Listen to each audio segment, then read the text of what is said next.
ഈശോമിശിഹായ്ക്ക് സ്തുതിയായിരിക്കട്ടെ. ഇന്ന് ദുഃഖ ശനിയാഴ്ചയാണ്.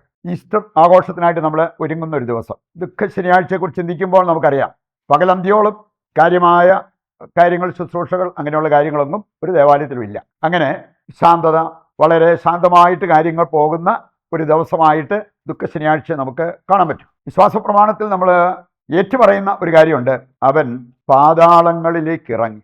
മരിച്ചവരുടെ ഇടയിലേക്ക് അവൻ ഇറങ്ങി. ഈ പാതാളം എന്ന് പറയുന്ന നരകമല്ല. വിശുദ്ധര്, മരിച്ചുപോയവര് വിശ്രമം കൊള്ളുന്ന സ്ഥലം, അതാണ് ഷിയോൾ എന്ന് ഇംഗ്ലീഷിൽ പറയും. അവിടേക്ക് ഇറങ്ങിച്ചെന്ന് അവിടെ കല്ലറകൾ തുറക്കുന്ന ഒരു യേശുവിനെ നമുക്ക് കാണാൻ പറ്റും. യഥാർത്ഥത്തിൽ ഇത് വിളിച്ചു പറയുന്ന ഒരു കാര്യമുണ്ട്, യേശു എപ്പോഴും പ്രവർത്തന നിരതനാണ്. അവനെ കല്ലറയിൽ അടച്ചെങ്കിലും ഉത്ഥാനത്തിന് മുമ്പ് യേശു ചെയ്ത ഒരു കാര്യം, പാതാളങ്ങളിലേക്ക് ഇറങ്ങുന്ന, അവിടെ ഇറങ്ങി പ്രവർത്തിക്കുന്ന ഒരു യേശുവിനെ നമുക്ക് കാണാൻ പറ്റും. രണ്ടാമതൊരു കാര്യം, ഇതിലൂടെ യേശു സാധ്യമാക്കിയ ഒരു കാര്യം, അവന് ഈ പാതാളത്തിലേക്ക് ഏറ്റവും താഴേക്ക് ഇറങ്ങി. എന്തിനു വേണ്ടിയായിരുന്നു? നമ്മളെ ഏറ്റവും ഉയരത്തിലേക്ക് എത്തിക്കാൻ വേണ്ടി, നമ്മളെ ഉയരത്തിലേക്ക് എത്തിക്കാൻ. മദർ തെരേസ വിശുദ്ധ കുർബാനയെക്കുറിച്ച് പഠിപ്പിക്കുമ്പോൾ പറയുന്നൊരു കാര്യമുണ്ട്, നമ്മെ സമ്പന്നരാക്കാൻ ദൈവം ദരിദ്രനായി മാറി. അതാണ് വിശുദ്ധ കുർബാനയിൽ നമ്മൾ കാണുക. അപ്പൊ അവൻ ആഴങ്ങളിലേക്ക്, പാതാളത്തിലേക്ക് പോലും ഇറങ്ങിച്ചെന്നത് നമ്മളെ ഉയരങ്ങളിലേക്ക്, ഉന്നതങ്ങളിലേക്ക് ഉയർത്താൻ വേണ്ടി. ഈ ഒരു കാര്യം മനസ്സിൽ വെച്ചുകൊണ്ട് നമ്മൾ ഇന്ന് ചിന്തിക്കുന്നത്, നമ്മളൊക്കെ ശരിക്കും കതിരാണോ അതോ പതിരാണ്? കതിരാകേണ്ടവരാണ് ദൈവമക്കൾ. ഒരു സ്ത്രീ ഏറ്റു പറഞ്ഞ ഒരു കാര്യം, ബാക്കിയുള്ളവർ ഈ അടുപ്പം മൂട്ടിലാണ് കൂടുതൽ സമയം, ഭക്ഷണം പാകം ചെയ്യുക, അങ്ങനെ പശുവിൻ്റെ കാര്യം, ആടിൻ്റെ കാര്യമൊക്കെ നോക്കുക. നമുക്കൊക്കെ എന്ത് പ്രാധാന്യം? ഇങ്ങനെ ചിന്തിക്കുന്ന വ്യക്തികളുണ്ട്. അവർ ചിന്തിക്കുന്നത് അവർ വെറും പതിരാണെന്ന്. പക്ഷേ കർത്താവിൻ്റെ വചനം നമ്മെ പഠിപ്പിക്കുന്നുണ്ട്, എപ്പോഴാണ് നമ്മൾ പതിരാവുക, എപ്പോഴാണ് നമ്മൾ കതിരാവുക എന്നുള്ളത് കർത്താവിൻ്റെ വചനം കൃത്യമായിട്ട് നമ്മെ പഠിപ്പിക്കുന്ന ഒരു കാര്യമാണ്. നമുക്ക് അതിൻ്റെ വെളിച്ചത്തിൽ ഏതാനും ചില കാര്യങ്ങൾ മനസ്സിലാക്കാം. ഒന്നാമത്തെ കാര്യം, മനുഷ്യൻ വിലയുള്ളവനാണെന്ന് ദൈവവചനം പഠിപ്പിക്കുന്നുണ്ട്. എൻ്റെ കളർ എന്തു ആകട്ടെ, ഷേപ്പ് എന്തു ആകട്ടെ, ആരോഗ്യം ഉണ്ടോ ഇല്ലയോ ഒന്നുമല്ല പ്രശ്നം. ഇതിനെല്ലാം ഉപരിയായിട്ട് മനുഷ്യന് വിലയുണ്ട് എന്നുള്ളത് കർത്താവിൻ്റെ വചനം പഠിപ്പിക്കുന്നുണ്ട്. 1 കൊരിന്തോസ് 3:16, നീ ദൈവം വസിക്കുന്ന ആലയമാണ്. നമുക്കറിയാലോ, ഒരു സക്രാരിക്ക് വിലയുണ്ടാകുന്നത്, രാജാക്കന്മാർ പോലും അവിടെ വന്ന് ശിരസ് നമിക്കുന്നത് എന്തുകൊണ്ടാണ്?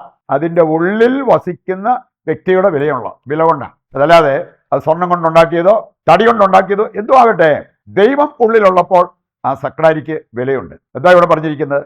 ദൈവം നമ്മുടെ ഉള്ളിലുണ്ടെന്ന്. നീ ശരിക്കും പരിശുദ്ധാത്മാവ് വസിക്കുന്ന ആലയമാണ് എന്നുള്ളത് മനസ്സിലാക്കണം. റോമ 8:9 വായിച്ചാൽ, യേശുവിൻ്റെ അതേ ആത്മാവ് ഉള്ളിലുള്ള വ്യക്തികളായിട്ട് നമുക്ക് മാറാൻ പറ്റും. അങ്ങനെയുള്ളവരാണ് യഥാർത്ഥ ക്രിസ്ത്യാനികൾ, അങ്ങനെയുള്ളവരാണ് ദൈവത്തിനുള്ളവരെന്ന് ഈ വചനം നമ്മെ പഠിപ്പിക്കുകയാണ്.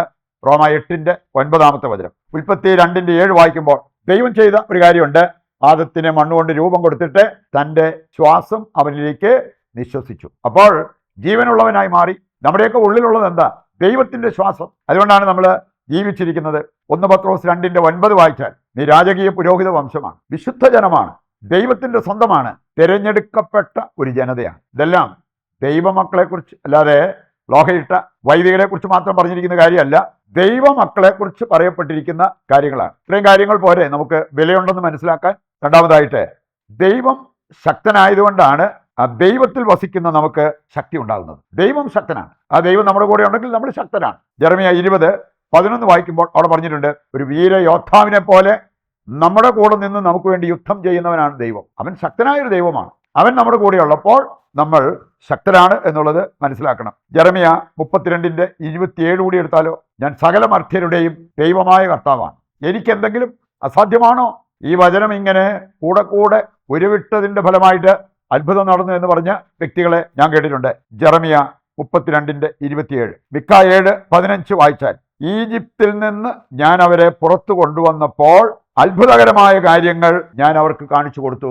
ദൈവം അത്ഭുതം പ്രവർത്തിക്കുന്ന ദൈവം, അതിന് കഴിവുള്ള ദൈവമാണെന്ന് ഈ വചനം നമ്മെ ഓർമ്മിപ്പിക്കുകയാണ്. വീണ്ടും പുറപ്പാട് 19:10 മുതൽ വായിക്കുമ്പോൾ അവിടെ നമ്മൾ കാണുന്നത്, ദൈവം പറഞ്ഞ അനുസരിച്ച് ഇസ്രായേൽക്കാർ സീനായ് മലയിൽ ഒരുമിച്ച് കൂടി. ദൈവം അവിടെ ഇറങ്ങി വന്നപ്പോൾ ധൂമാമൃതമായി ആ മല മുഴുവൻ പുക കൊണ്ട് നിറഞ്ഞു. മാത്രമല്ല മല കുലുങ്ങി.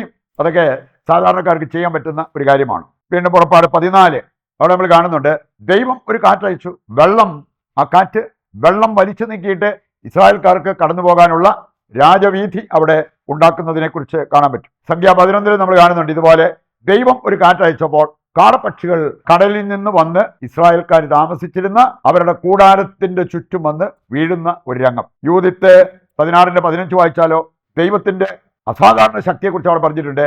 പാറ മെഴുകുപോലെ ഉരുകും അവന്റെ മുമ്പിൽ. അത്രമാത്രം ശക്തനായ ഒരു ദൈവമാണ് നമ്മുടെ ദൈവം. യെശയ്യാ 40:7 വായിച്ചാൽ അവന്റെ ശ്വാസമേൽക്കുമ്പോൾ മനുഷ്യൻ മരിച്ചു വീഴും. ദൈവത്തിന്റെ ശ്വാസം, ദൈവം ഒന്ന് നിശ്വസിച്ചാൽ മതി നമ്മളൊക്കെ മരിച്ചു വീഴാൻ. വീണ്ടും 40-ാം അധ്യായം അതിന്റെ 12 മുതൽ വായിക്കുമ്പോൾ കൈക്കുമ്പിളിൽ ആഴികളെ അളക്കുന്നവൻ ആരാണ്? കൊന്ന് തുലാസിൽ തൂക്കുന്നവൻ ആരാണ്? നമ്മുടെ ദൈവം. അതെല്ലാം ദൈവത്തിന്റെ അസാധാരണമായ ശക്തി വെളിപ്പെടുത്തുന്ന കാര്യങ്ങളാണ്. 40:15 വായിച്ചാൽ ജനത തൊട്ടിൽ ഒരു തുള്ളി വെള്ളം പോലെയാണ്. ദൈവത്തിന് ജനത എന്ന് പറയുമ്പോൾ ഒരു തുള്ളി വെള്ളം.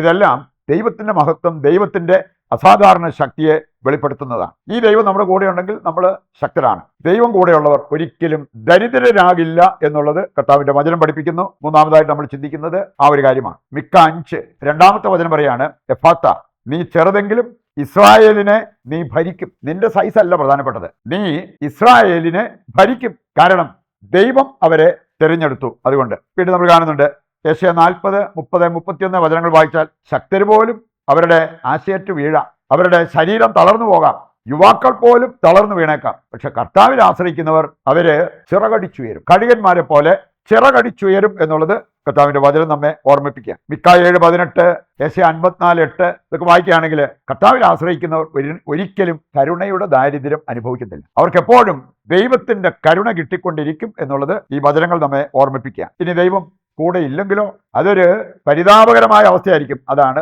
പതിരായി മാറുക എന്ന് പറഞ്ഞാൽ. ദൈവം കൂടെ ഇല്ലെങ്കിൽ നമ്മൾ വെറും പതിര്.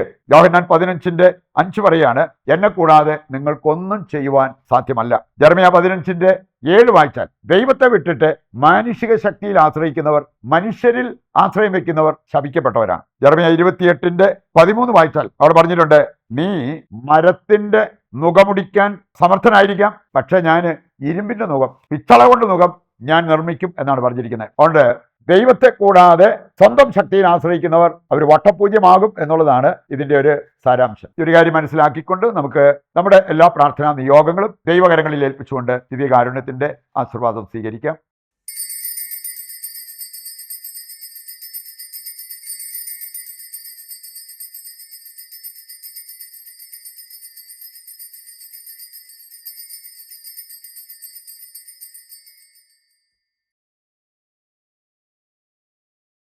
പരിശുദ്ധ പരമ ദിവ്യകാരുണ്യത്തിന് എന്നേരവും ആരാധനയും സ്തുതിയും പുകഴ്ചയും ഉണ്ടായിരിക്കട്ടെ.